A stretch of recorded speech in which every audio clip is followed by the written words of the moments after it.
the Breakfast Club, bitches. Who's Donkey of the Day today? Well, Donkey of the Day for Monday, May 23rd goes to Alabama coach Nick Saban, the winningest coach in college football history. He's won 7 national championships, okay? 1 with LSU, 6 with Alabama. So he's the bar, I'm sure, for every college football coach. And when you win that much, people want to play for you. So for years, Nick Saban and Alabama have had their fair share of 5-star recruits, but times are changing. Okay, the reason times are changing is because of name, image, and likeness deals in NCAA college sports. Now, what is a name, image, and likeness deal? It's when the athletes can make money by permitting businesses to use their name, image, and likeness to sell a product.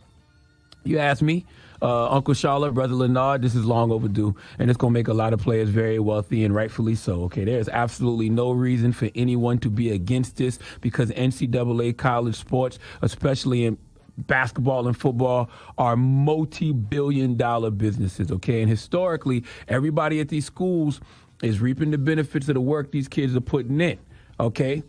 Except for the kids. So let these kids make money off their name, image, and likeness, okay? It's just the right thing to do. Not to mention, do you understand the stress you are taking off some of these kids by allowing them to make money? Some of these kids come from conditions that aren't the best, all right? They're happy to be in college because it gets them one step closer to the pros. You know why they want to be in the pros? So they can make money to get their parents out the hood. Now, you are providing them the opportunity to do that in college by letting them make money off their name, image, and likeness, and you'll probably even get a better performance out of them because they don't have that burden on their backs, okay? Now they can just go out there and play, and, they're not in a rush to leave college because they're making money in college. Some of them might be more enticed to stay. I think name, image, and likeness is a win all across the board, but people like Nick Saban don't think so.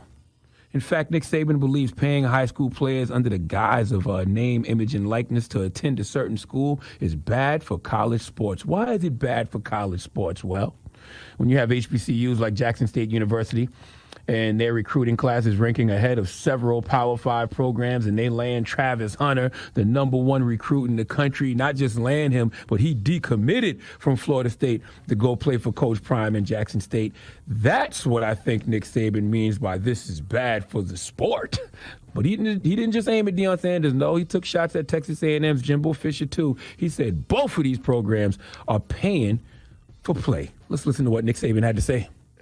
Read about them. You know who they are. I mean, we were second in recruiting last year. A&M was first. A&M bought every player on their team, made a deal for name, image, and likeness. All right, we didn't buy one player. All right, but I don't know if we're going to be able to sustain that in the future because more and more people are doing it. There are rules, just like Nate said. We have a rule right now that says you cannot use name, image, and likeness to entice a player to come to your school. Hell, read about it in the paper.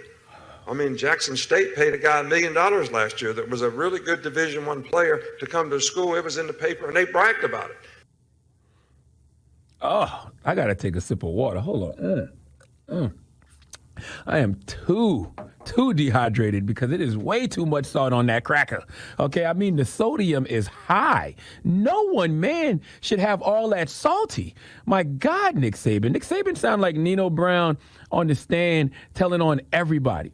He might as well have yelled out, "This is bigger than Nick Saban, and I got a list to prove it," okay? Nick Saban can't fathom why any kid would want to go play at Jackson State University, all right? This is just old school arrogance, old school elitist, okay? In his mind, he's thinking we have better everything, better facilities, a better stadium, a better shot of our kids going to the pros. He doesn't even realize how much his sense of entitlement is ingrained in him, okay? I guarantee there's certain schools he expects to always be in the running for top recruits. There's certain schools he always expects to have that level of privilege, and Jackson State is not one of them. Okay, not to mention, we all know college sports is filthy when it comes to pay for play. All right, there's nothing honorable about what Nick Saban did because I guarantee he also has dirt on his name too. And Deion Sanders all but told him that. Deion said, "I don't even wear a watch and I know what time it is." Okay, they forgot I know who's been bringing the bag and dropping it off. I know this stuff. I'm not the one you want to play with when it comes to all of this stuff. In the words of the late, great Barnwell, South Carolina legend James Brown, "Don't tell a lie about me and I won't tell the truth on you." And what's crazy, if Deion starts spilling the beans on other coaches and programs, If he starts talking about what he knows, they'll say he's out of line and breaking coaches' etiquette. And coaches aren't supposed to do that to each other, even though we just saw Nick Saban do it. And I see coaches like Steve Spurrier and I see SEC Commissioner Greg Sankey siding with Saban, which proves Dion right when he says Nick was just speaking for everybody when he made those comments. Let's listen.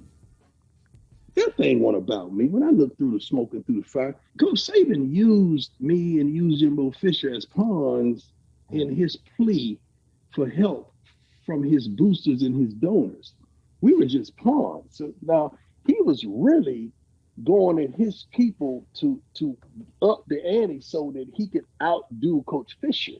Right. Now, they just threw me in the fire because of what we accomplished in recruiting last year. They just threw us in the fire because he was the spokesman for all SEC and he was the spokesman for all the Power Fives and the PWIs by saying, hey, y'all, we can't let that happen again now.